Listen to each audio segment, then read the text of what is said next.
Thinking in Dark Times is a podcast series by UkraineWorld.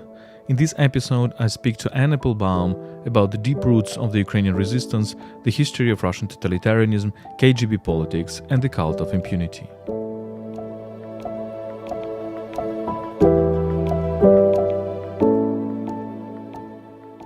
Applebaum is an American journalist and historian, Pulitzer Prize winner, author of numerous books about Eastern Europe and global politics, and the Washington Post columnist. My name is Volodymyr Yermolenko. I'm a Ukrainian philosopher, journalist, and chief editor of UkraineWorld. UkraineWorld is a website in English about Ukraine run by Ukrainians. It is brought to you by Internews Ukraine, one of the biggest Ukrainian media NGOs.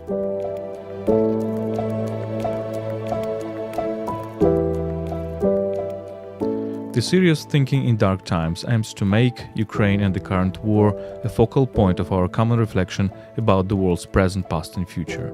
We try to see light through and despite the current darkness. You can support us at patreon.com/UkraineWorld. So let's start.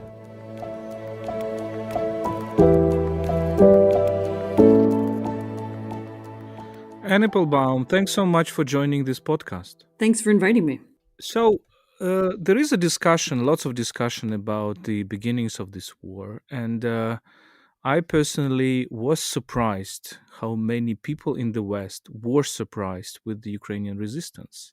So it came as a kind of a big surprise for many people in the West that Ukraine will resist so much. Was it a surprise for you? No, it wasn't a surprise, and I'm very fortunate to have been asked about this on the record with someone using a camera at the Munich Security Conference a couple of days before the invasion, and I said there would be a resistance, so I wasn't entirely surprised. Obviously, I didn't predict exactly the outcome of the war, but the Western military experts, some of whom are very good, have spent many, many, many years studying Russia. There are whole teams of people who sit in German, air bases and military army bases in Europe and just watch Russian tank movements. And they've been doing that for decades now. They know a lot about it. They know the generals. They know the equipment. They keep track of what Russia buys, what it has, what it doesn't have. They count how many tanks Russia has. My impression is that they don't have anything like that, or they didn't at that time, 10 months ago. They didn't have anything like that knowledge of Ukraine or the Ukrainian military forces. Ukraine wasn't an old, long-standing ally of the United States. It wasn't like Britain or France or even Australia. There weren't deep relationships between Ukrainian military officers and leaders and NATO officers and leaders as there are, with other countries. And so I think there was just a lot of lack of knowledge about what the Ukrainian army would do and what the military would do. And I think that explains why there was this enormous underestimation of the Ukrainian response. If we look at the Ukrainian, let's say, political history, and I'm using the concept political culture, I don't know if you agree with this concept. And I have the impression, studying Ukrainian intellectual history, is that there is something very deep in the way how Ukrainians have what attitude do they have towards the empire, towards tyranny, and we have much longer history of this resistance towards against tyranny. We have much more decentralized political culture than in Russia, and this is probably one of the causes of this resistance too. Would you agree with this? Yeah, I do, and I think that's another thing that's not very well understood outside of Ukraine. I mean, again, my belief that Ukraine would resist was based mostly not on my knowledge of the Ukrainian military, but on my knowledge of Ukrainian history. And it was exactly this. It's this grassroots-based way of acting. It's this kind of almost grassroots identity, which is even different from this, and which sometimes is a problem for Ukraine. It's different sometimes from that of the state. People don't necessarily identify with the state and state institutions, but they identify with a kind of broader, older identity. And the habit of resistance to whatever empire is in charge at the moment, whether it's the Soviet Empire or the Russian Empire, is ingrained very deep, and it goes back into family histories, and people would know people, most Ukrainians would have some stories in their family of whether it was the 1918 or whether it was 1932 or whether it was, wartime resistance or stories of resistance. They would know it. And so the sense of needing to defend identity or defend a way of life against even an overpowering empire, imperial power, simply goes back hundreds of years. And so once you know that, and once you know a bit of Ukrainian history, you aren't that surprised. But as I said, I started with Western military experts. It's also true that even people who studied the region, who know Russian history, and there are a lot of them in the U.S. who know a lot about Russia or Soviet history, tend not to have studied Ukrainian history, or if they have, it's fairly superficial.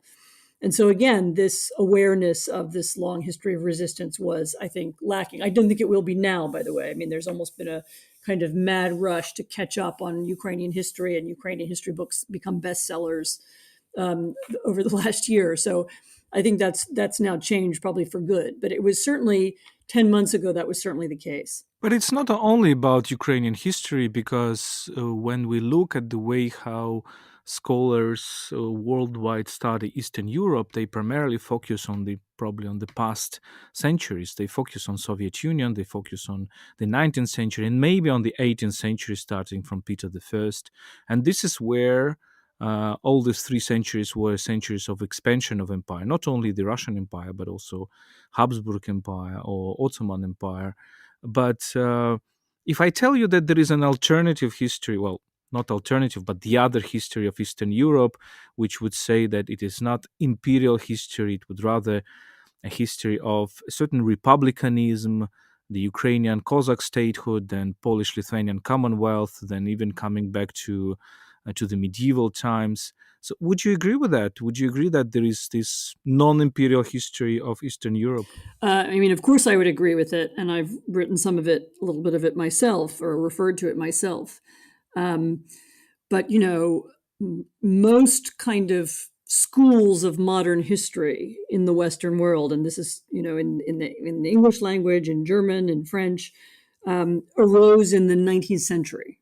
And this, by the way, is a problem not just for Ukraine; it's a problem for Poland, which was also a state that did not exist in the 19th century.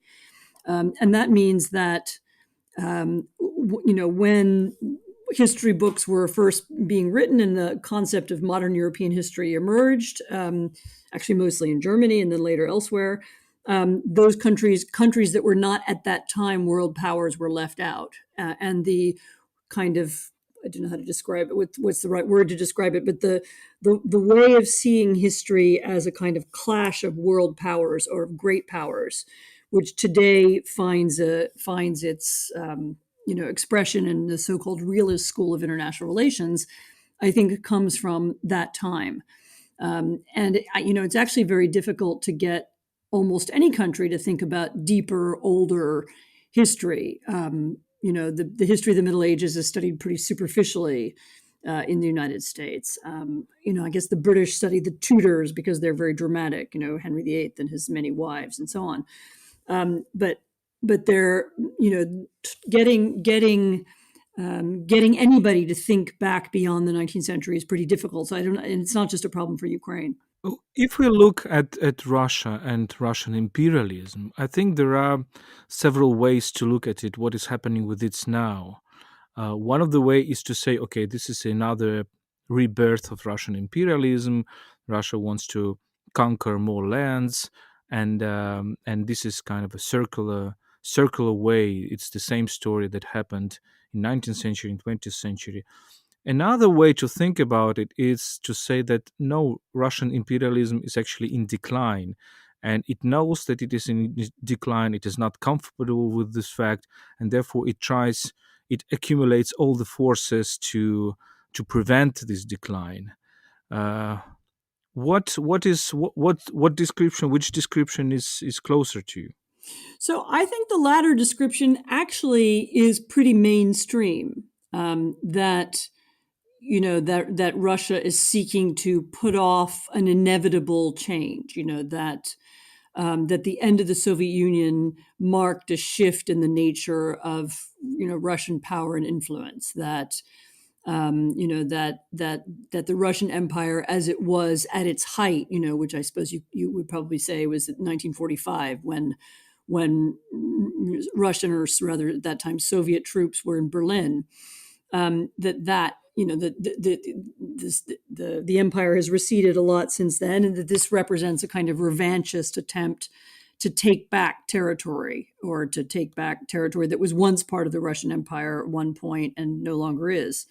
And so yes, I do think that's an accurate way of looking about it. It also explains, this isn't a the Russian Empire at the moment is not a positive, outward-looking, kind of joyful project. This isn't empire building for the sake of the spread of the glory of Russian civilization or Russian culture, or Russian religion. When you think about how past empires spread, or what imperial ideology looked like in other times in other places, this is an angry, genocidal, lashing out at neighbors, murderous. The Russians don't bring civilization; they bring death. They don't bring enlightenment; they bring, the end of education. They don't bring anything positive; they just bring destruction. And that's not what other empires have looked like, or not even how they thought of themselves or spoke about themselves at their height over the centuries. So even the fact that the Russians themselves don't speak about bringing anything positive into the world, I think it tells you almost everything you need to know. It's a revanchist, it's a backlash, it's an attempt to avoid what looks like an inevitable decline. It's already an economic decline. Next it's going to become a military and political decline as well. I would agree with that, because if we look at other cases of Russian imperialism, there was more or less always kind of a positive project, a positive. I don't mean ethically positive, but at least there was some statement. We see that in the 19th century in Pan-Slavic idea or Byzantine idea. We see that, of course, in the 20th century there is an idea that Soviet Union is actually bringing some alternative world order, and this world order was horrible, but it was clearly defined. Whereas now we don't understand what Russia is trying to bring, and that leads me to the next question. I think you're right that Russia sees 1945 as a kind of its golden age. It wants to come back to this golden age, and that means that while it seeks the reasons for this golden age, the key reason, the key cause of 1945 for Russia is Stalinism. So consciously or unconsciously, it wants to come back to Stalinism. But its leadership is not young, not energetic. It's rather old leadership, Putin and Shoigu and others around him. So it tries to be Stalinism, but it looks much more like Brezhnevism, like people which are which don't have energy actually. So does Putinism look more like Stalinism or Brezhnevism for you? So to me, it's never looked like Stalinism. I mean, it's harsher now, obviously, than it was a decade ago. Putin has never, in the past and up until now, and of course that could change, he's never been interested in mass violence. He has not arrested 1 million people or killed hundreds of thousands of people, as Stalin did. And his tactic was always somewhat different, that if you can arrest a few people, you can scare everybody else. And if you can use this kind of disabling propaganda, so propaganda that makes people apathetic or makes them think they can't do anything about politics, or makes them afraid even to talk about or think about politics or political public life, or any kind of common social life, then you can keep power without this kind of mass bloodletting. And that is a lot more like Brezhnevism than it is like Stalinism. And actually what it's really like is Andropovism. I mean, Andropov wasn't alive very long, or he was alive for a long time, but he wasn't Secretary General of the Communist Party for that long. But he had a very clear theory. He believed that any evidence of any conversation about democracy, any civil society, however small and apparently puny or weak, it had to be crushed. And so this in the 1980s, first as the KGB boss and then as the head of the Communist Party, he went around crushing what were then very small groups of dissidents, small little intellectual groups in Moscow and actually in Kiev as well, just to make sure that the sort of virus of democracy or the virus of free speech or whatever you want to call it, the virus of liberal values couldn't spread. And he believed in kind of crushing it at the lowest level possible. Putin is well known to be a great admirer of Andropov. He put up a portrait of Andropov in the FSB headquarters when he first became boss there. He's put up a few statues to him in St. Petersburg as well. He came into adulthood as a young man in the KGB when it was Andropov's KGB, and so my feeling is that he's always thought very much along these lines. Again, the belief that you should just crush everything at the lowest level and not allow any kind of civil society at all.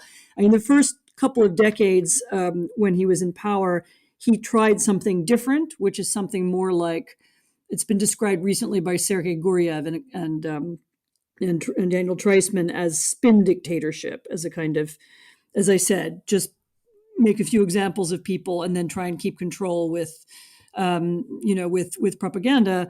And now he seems to be reverting to this Andropovism, just crush any form of civil society wherever you see it. So shut down Memorial, shut down any organizations of mothers of soldiers, anything that looks like even an apolitical form of civic organization that needs to be shut down. And so it does look very much like that. And of course, that was very much a kind of final phase of the Soviet project. Thank you for bringing this in, because in our Ukrainian context, of course, this is very important. The 70s and the 80s, despite visible some efforts of change or despite the stagnation, the zastoy, what we call it, the persecution of the dissidents continued, of Ukrainian dissidents, and even went harsher in the 70s and early 80s. But what I feel very bad about this Andropov and Putin for Russia and for Russian history is that this line of KGB rulers, because KGB for me is those people who actually were murderers in the 30s. And you described it in several of your books about Gulag and about the Holodomor, the Red Famine. And the problem is that they took power. So murderers who actually had to be convicted for murdering people without any trials, they they presented themselves as judges. And this is a horrible thing which happened in the Soviet history and Russian history, because the pyramid of justice has become reversed. Those people who are murderers said that no, we are not murderers, we are judges, we are on the right side of everything.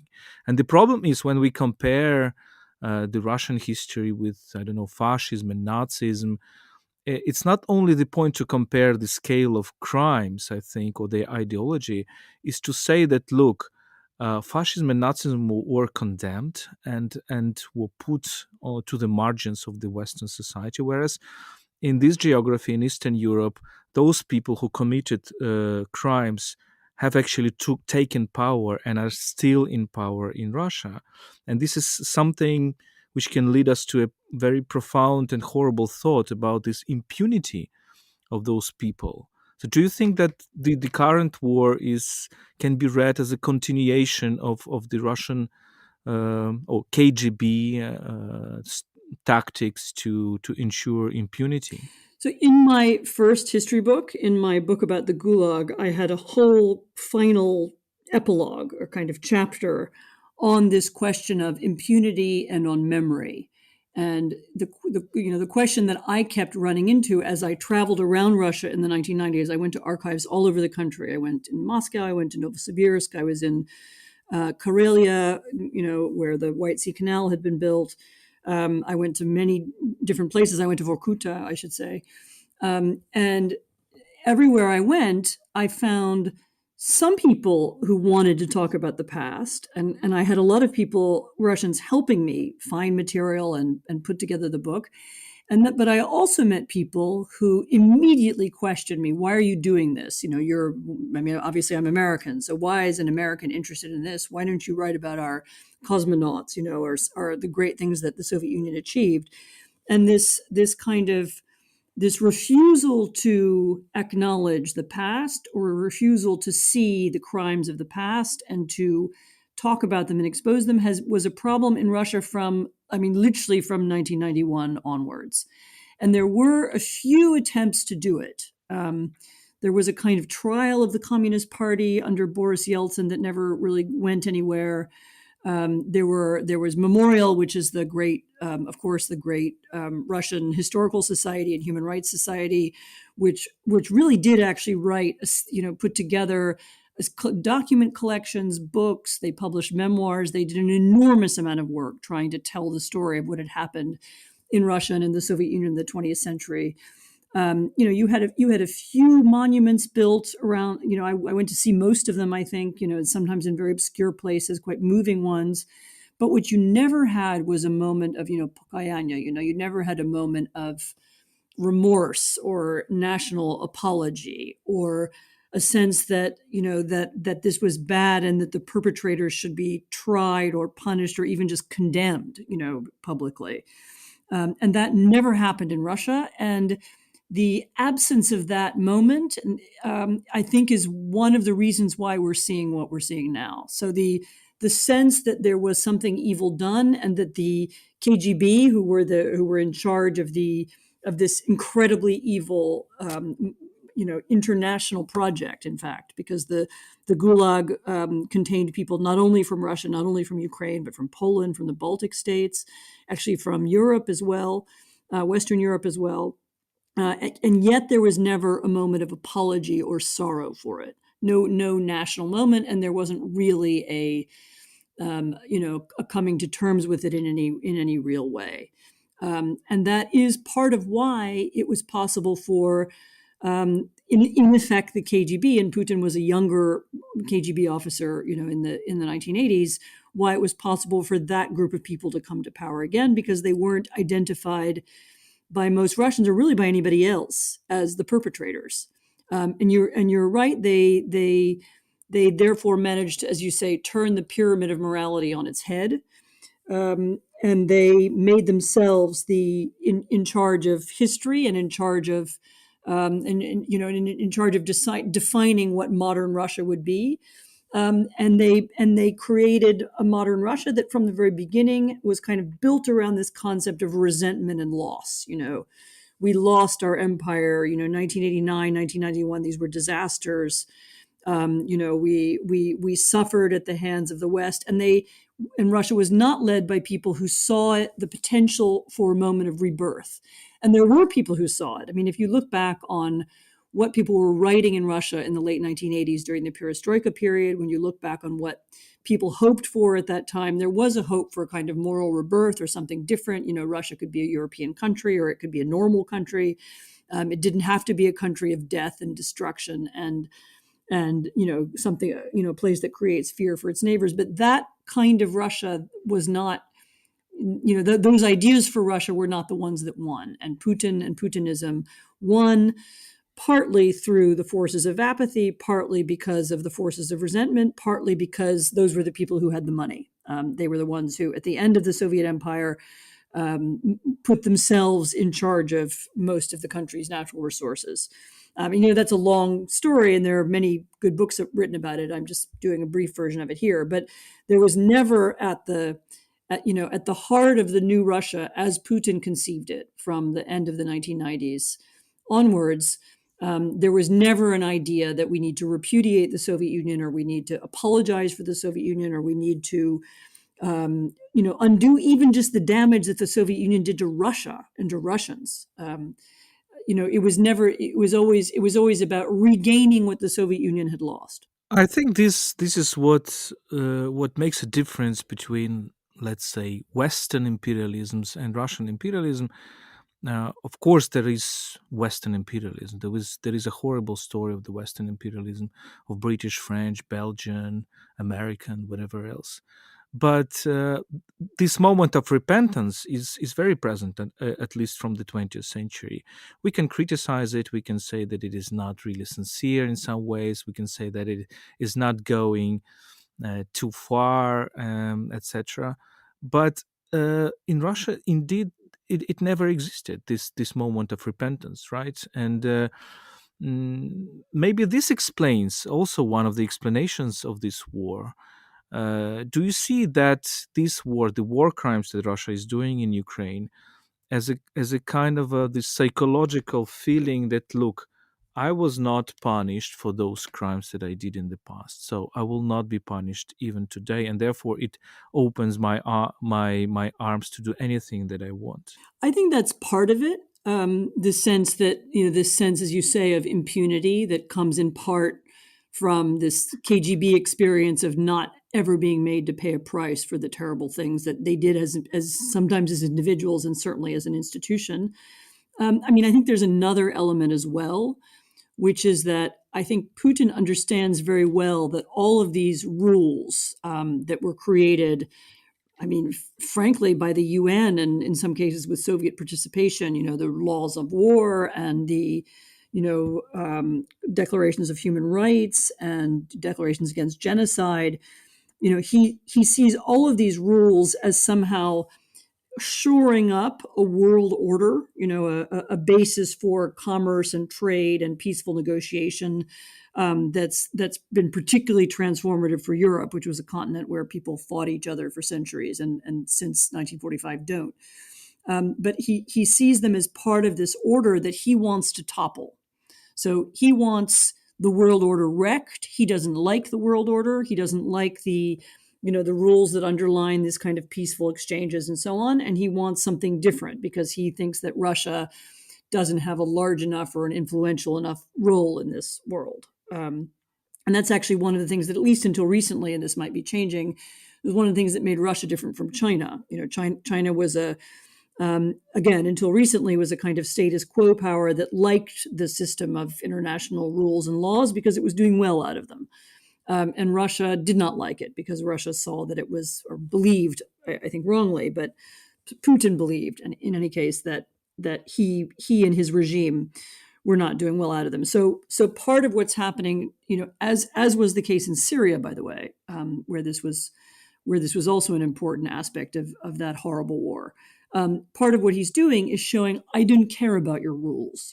I can commit genocide, I can commit murder, I can attack civilians, I can, break all the laws of war, and I don't care because I don't want these rules to exist, and I don't want them to have any power. And of course, international law only, unlike normal law, there isn't a higher power to make you pay a price. So it's only as good as the countries that respect it. And so what he's trying to do is upend this international order and replace it with something different, a kind of might makes right world where Russia can do whatever it wants. Yeah, I think the key difference is that international order, what was trying to make since the World War II, is to invent rules that will limit violence, right? So, Yes. okay, we accept that there are wars in the world, but let's make them confined to certain rules, and let's make them as limited as possible in violence. Whereas Putinism, and I think it's very deep actually in the Russian culture, maybe culture of violence. It is actually trying to seek violence that will limit the rules. So absolutely different procedure. Not seek rules that will limit the violence, but seek violence that will limit the rules or destroy the rules. And this is kind of this idea of freedom. That, look, I'm destroying the rules. Yeah, I was going to say, I think that's absolutely right. Freedom, and they sometimes they use this word sovereignty, with which they don't mean it in the normal sense that you and I mean it. They mean freedom to, we can do whatever we want, both inside our country and outside our country, because we have sovereignty. And I think Putin deeply believes that some states have this sovereignty and some don't. And Russia has it, and Ukraine doesn't, and probably Poland doesn't. But so it's a different understanding of what sovereignty means, what freedom means, and what international order means. Yeah, and it's important to see how some Russian ideologies like Dugin, they actually take the word sovereignty from Carl Schmitt. And if you look at Carl Schmitt, sovereignty means precisely taking risks, right, and actually playing with violence and death.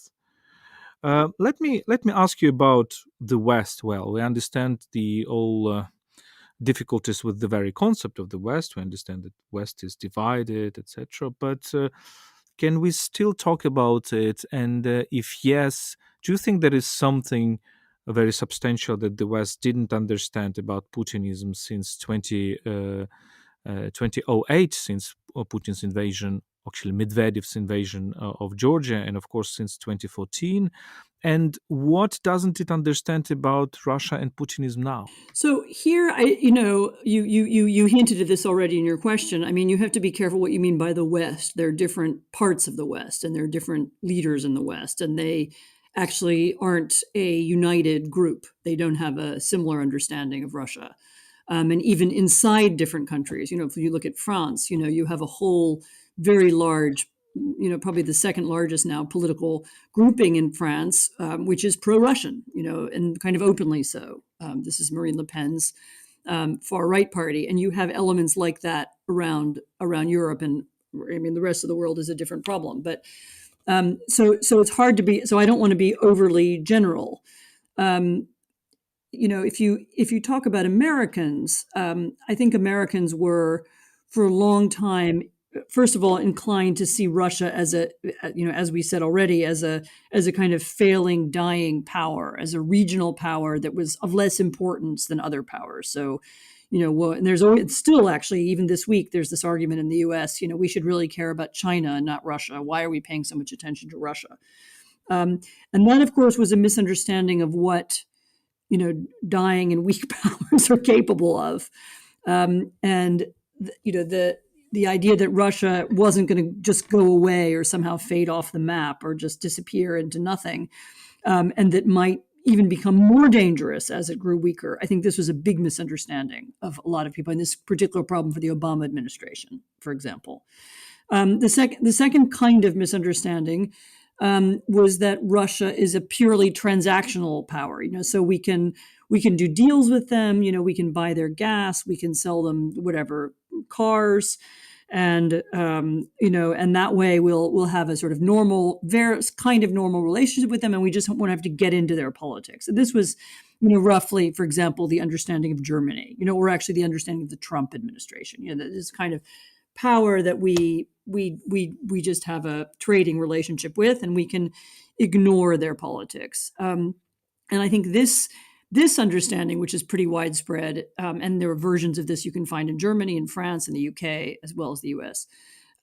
This misunderstood the kind of ideological nature of Putinism, and also the profound hatred of liberal democracy, of democratic ideas, and the fear that these ideas could poison Russia, or could create in Russia some kind of opposition to Putin and to Putinism, and that Putin all the time, I mean, I think from before 2008 actually, was always thinking about, how do I prevent these ideas from spreading, and his tactics included both pressure and interference in the economic and political affairs of his neighbors. It also eventually included interference in the politics of America, of France, of Britain.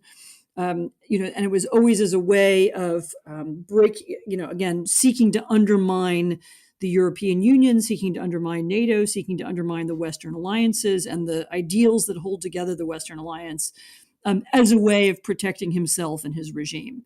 And that kind of ideological side of Putin and Putinism, really, people did not want to see. I mean, it was just partly they didn't want to see it because so many modern Western states are also founded on this kind of pragmatic idea. The point of government is to increase prosperity. And we have election campaigns in which one side argues against the other side, or we had for a long time, one side argues against the other side on the basis of whose economic plan is better. The state should be bigger or smaller, or taxes should be higher or lower, or um, more or less companies should be state owned. I mean, whatever. The arguments were basically economic. And what Putinism was an argument that no, politics isn't really about economics. It's about atavistic ideas about power, about as with this strange concept of sovereignty, and that his attitude to the West is colored by that and not by a desire to make money and trade.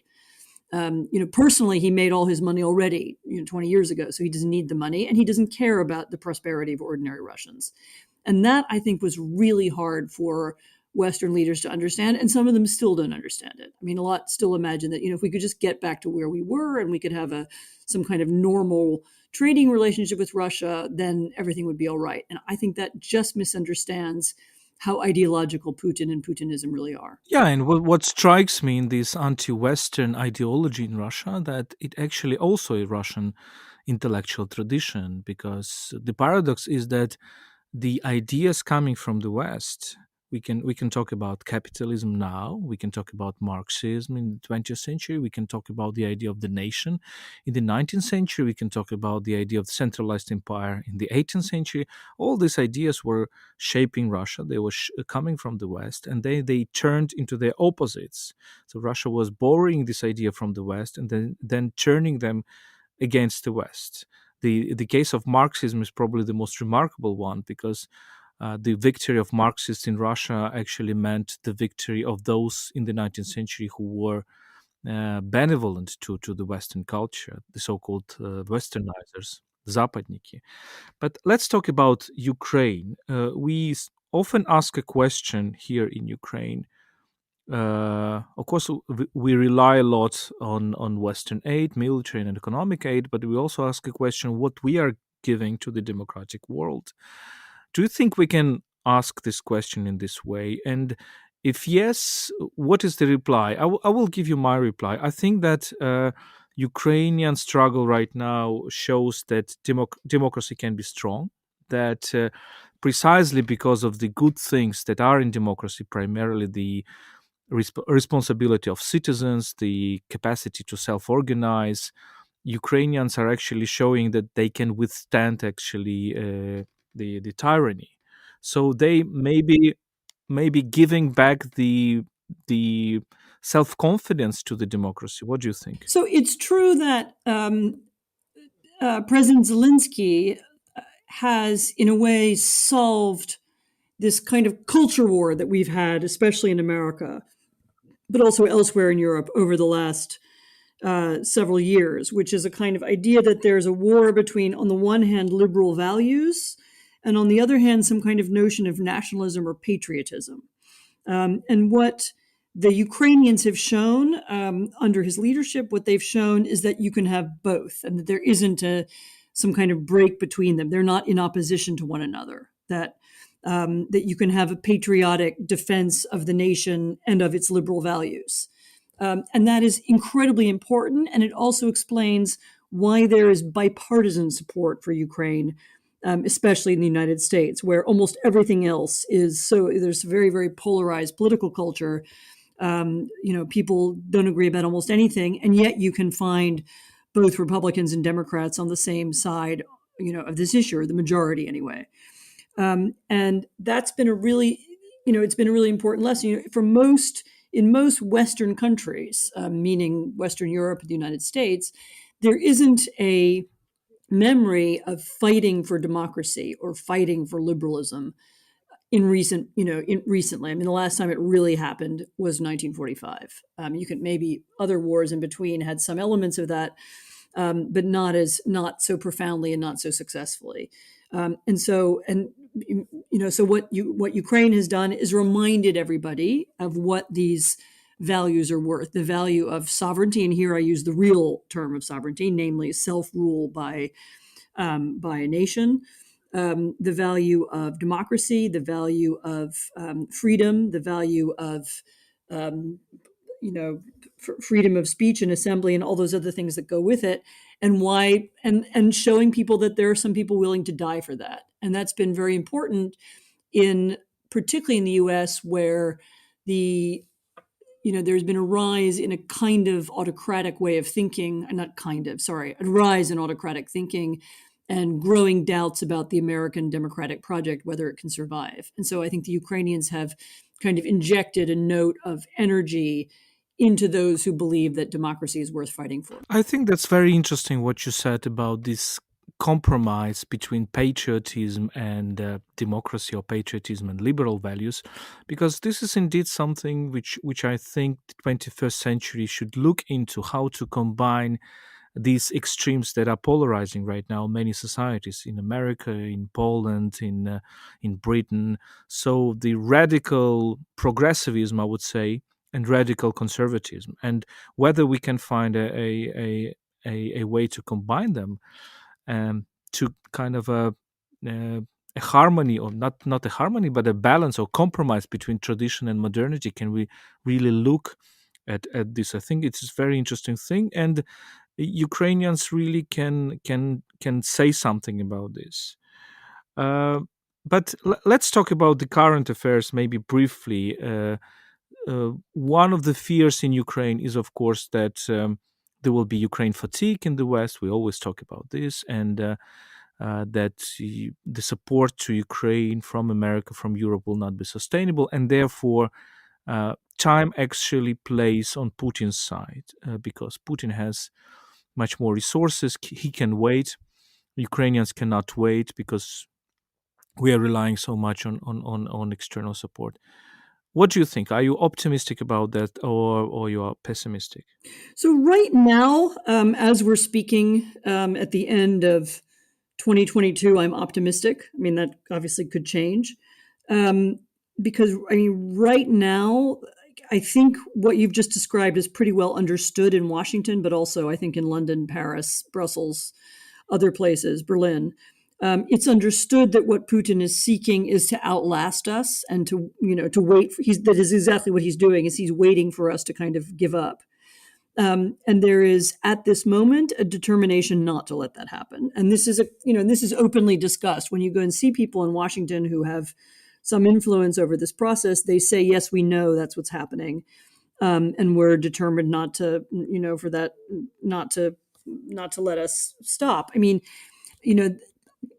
my hope is that the European powers and others, the Japanese, the Australians, and other countries who are supporting Ukraine, think hard over the next few weeks about what else can be done to restrict Russia's access to weapons and to any kind of economic trade. I mean, I still feel that our sanctions aren't harsh enough, and we haven't done enough to cut Russia off, because if it's going to be a waiting game, then there's two aspects to that. One of them is support for Ukraine, and the other is making sure that Russia is not able to replenish its armed forces or its army or its military supplies.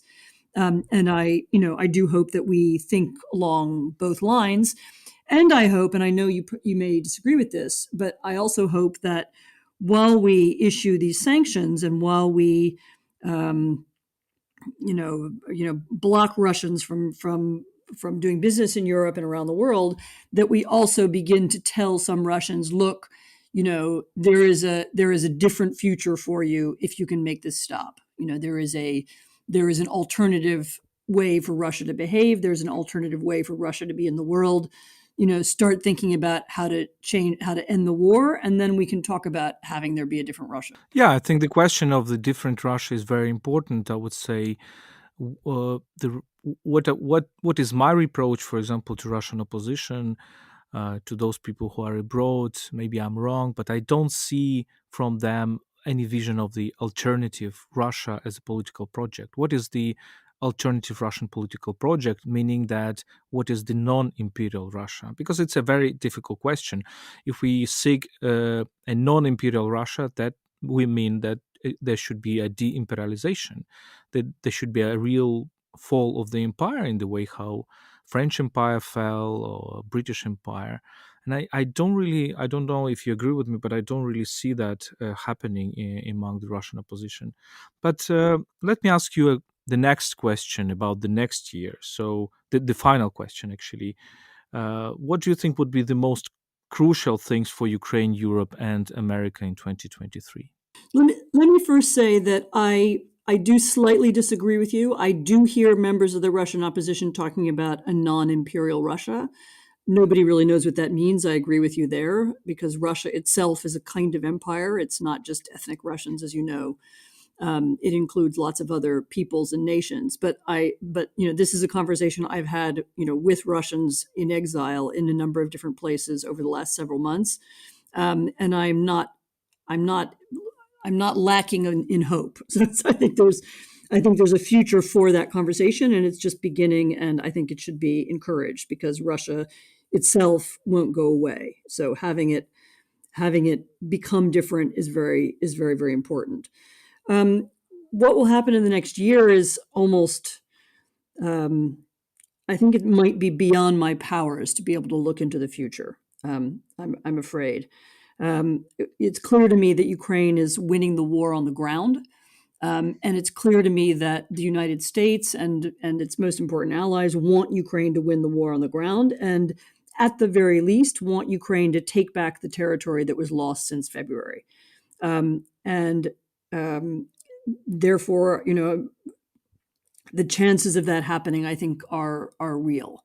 What I can't predict is exactly how many missiles Russia has and what other kinds of destruction they will do to Ukraine, in the meantime, while that's happening. I would say it's also my hope that the Ukrainian military success, and this has already started to happen a little bit, will begin to create political change in Russia. And it's already happened a little bit among the Russian opposition, as I've said.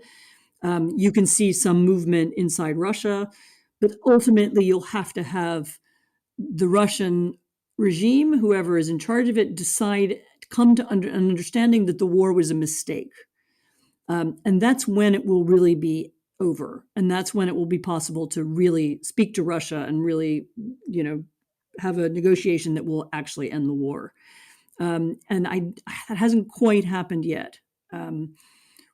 It's that moment when Moscow sees that it can't win, and that the amount of pain and suffering it's caused, even just to Russians, is too high. That then you'll see a real turning point, and we could be days away from that, or we could be months away, and I just don't know. Applebaum, thanks so much for joining this podcast. Thank you.